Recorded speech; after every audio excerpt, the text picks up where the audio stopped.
हरिः ఓం శ్రీ గురుభ్యో నమః.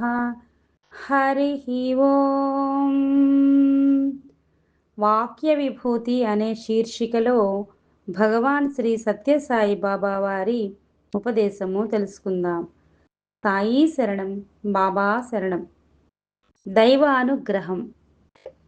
భగవంతుడు కొందరిని అభిమానించి మరికొందరిని శిక్షించును అని కొందరు అనుకుంటారు.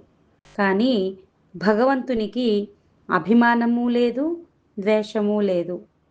తీగలో ప్రసరిస్తున్న విద్యుత్తు ప్రవాహం లాంటివాడు ప్రభువు. తీగను పంకాకు తగిలిస్తే చల్లటి గాలి కొట్టి సుఖం కలిగిస్తుంది.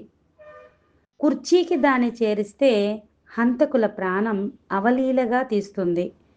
వేడిని తగ్గించాలని గాని ప్రాణం తీయాలని గాని అది కోరుకోదు. దైవానుగ్రహం అనేది వీచే గాలి వంటిది. తెరచాపలు ముడుచుకుంటే పడవ కదలకుండా పడి ఉంటుంది. తెరచాప విప్పి ఎగురవేస్తే పడవ చకచకా సాగిపోతుంది. దైవానుగ్రహం వెలుతురు వంటిది. ఒకడు ఆ వెలుతురును మంచి పనికి ఉపయోగించుకుంటాడు. ఇంకొకడు ఆ వెలుతురులోనే చెడు పని చేస్తాడు.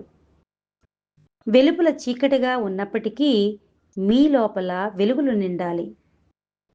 ప్రపంచం యొక్క ప్రలోభాలకు మీరు లొంగకుండా ఉన్నప్పుడు వెలుపల చీకటి ఉన్నప్పటికీ మీ లోపల వెలుతురు తేజరిల్లుతూ ఉంటుంది.